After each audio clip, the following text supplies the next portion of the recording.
মোহাম্মদ ইউনূস তার একটা 3-0 তত্ত্ব তো সারা পৃথিবীতে পরিচিত, এবং আমি খুবই সমর্থন করি 3-0 তত্ত্ব, যে 0 কার্বন এমিশন, 0 আনএমপ্লয়মেন্ট এবং 0 পভার্টি। কিন্তু পুরো যাত্রাটা তো হচ্ছে উল্টো দিকে।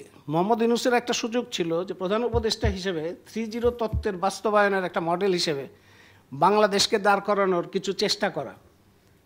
0 কার্বন এমিশন আমরা দেখছি আরও কী করে আরও বেশি বাড়ে, সেটার একটা চেষ্টা চলছে। 0 আনএমপ্লয়মেন্ট হওয়ার কথা, আনএমপ্লয়মেন্ট এই গত 10 মাসে লক্ষাধিক বেড়েছে শুধুমাত্র কারখানা বন্ধ করার কারণে। দারিদ্র সেটাও বেড়েছে 25-30 লাখ। মানে প্রধান উপদেষ্টা হিসেবে তিনি থাকা অবস্থায় তার 3-0 তত্ত্বের যে উল্টো যাত্রাটা ঘটলো, এটা তো তার একটু খেয়াল করা দরকার। এবং এটা তো আমরা খুশি না, আমরা তো চাই যে 3-0 তত্ত্বটাই অগ্রসর হোক। তো এগুলি কী কারণে হচ্ছে? এগুলি হচ্ছে যে সমস্ত ইকোনমিক পলিসি, ওই ইকোনমিক পলিসিকে কোয়েশ্চেন না করে আপনি ডেমোক্রেসির পথে, গণতন্ত্রের পথে যাত্রা কী করে হবে?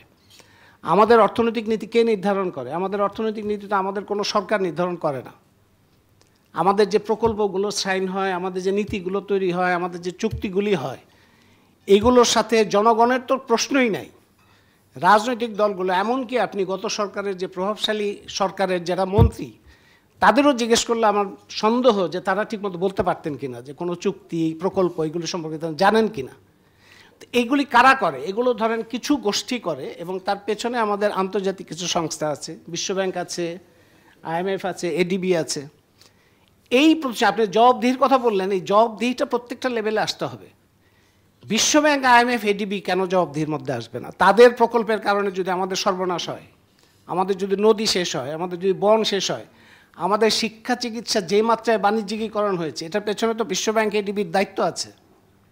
তো যাদের পলিসি, প্রেসক্রিপশন এবং বিভিন্ন ধরনের সাজেশন এবং ঋণের বড় ধরনের আধিপত্যের মধ্যে দিয়ে বাংলাদেশের জনগণের অধিকার ক্রমান্বয়ে দূরে চলে যায় এবং জনগণের গণতান্ত্রিক অধিকারের মধ্যে বড় ধরনের বিপর্যয় হয়, এবং যারা স্বৈরতন্ত্রকে সবসময়ই সমর্থন, পৃষ্ঠপোষকতা এবং বিভিন্নভাবে পুষ্টি যোগান দিয়েছে, তাদের জবাবদিহি কীভাবে হবে, এই প্রশ্নটা তো আমাদের আলোচনার মধ্যে আনতে হবে। এটা না আনলে আপনি মূল কাজগুলো হয়ে যাচ্ছে, কিছু গোষ্ঠী করছে এবং তারা সম্পূর্ণ চিন্তার বাইরে, আলোচনার বাইরে, পর্যালোচনার বাইরে, জবাবদিহির বাইরে, তাহলে তো এটা কোনো কাজ হবে না।